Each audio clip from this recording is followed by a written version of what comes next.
எலியா வேற level sir. அவன் இன்ட்ரோடக்ஷன் தொடங்கும்போது சொல்லுவாங்க, தேவனுடைய சமூகத்தில் நிற்கிறவனாகிய நான், அப்படிதான் வருவான். உள்ள என்டர் ஆகும் போதே, the one who is standing in the presence of God. நீ பெருமை நினைக்கிற பத்தியா, அங்கதான் அழிவே ஸ்டார்ட் ஆகுது. உன் அழிவு ஸ்டார்ட் ஆகிற இடமே அதான்.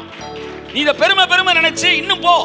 ஏன் மேல உட்காந்துக்கிற சேரு கீழே போய் உட்காந்துக்க, முதல்ல நிமிர்ந்து உட்காரு. உங்களை நிமிர்ந்து நடக்க பண்ண வைக்கிற தேவனாகிய கர்த்தர். எப்ப பார்த்தாலும் நான் புழு இதெல்லாம் பிரச்சனை இல்லை, தாழ்த்துற கிடையாது. இதுக்கு பேர் என்ன தெரியுமா? உன் ஜெபத்துக்கு பதில் வர விடாம பண்றதுக்கு பிசாசு செஞ்ச வேலை. இதுக்கு பேர் தாழ்மை நினைக்கிற, இதுக்கு பேர் குற்ற உணர்வு. தாழ்மை என்றால் என்ன, குற்ற உணர்வுனா என்ன தெரியுமா உனக்கு? குற்ற உணர்வுனா நீ ஒரு அழுக்கு சட்டையை போட்டுட்டு வந்து சேர்ல உட்கார பயந்து தரையில உட்கார்ந்தன்னு வச்சுக்க, அதுக்கு பேர் குற்ற உணர்வு. அசிங்கமா இருக்கிற கீழே உட்கார்ற, இதுக்கு பேர் என்ன தாழ்மை? அசிங்கமா இருக்கிற நீ, உன் மைண்ட் லெவல் அசிங்கமா இருக்கிற, நீ கீழே உட்கார்ற. ஆனா ஃபுல் வெள்ளை பேட்டி வெள்ளை சட்டை போட்டிருக்க ஒருத்தன் நல்லா சுத்தமா இருக்குன்னு தெரியுது, ஆனால் நீங்க கீழே உட்காந்து பரவாயில்ல பிரதர் அப்படின்னு கூட உட்காந்தானா அதுக்கு பேர் தாழ்மை.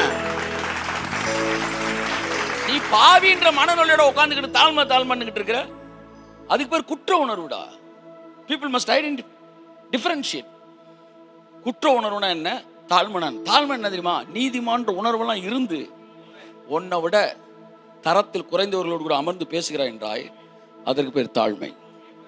இப்படி இருக்கும்போது தான் இந்த உங்க கூட உட்கார்ந்து தரங்கட்ட வேலையை பார்த்துட்டான்னா கூட நீங்க என்ன செய்ய மாட்டீங்க, அதன் அடிப்படையில் உங்களை ஜட்ஜ் பண்ண. ஏன்னா உனக்கு தெரியும் நீ யாருன்றது. கைது டாமே.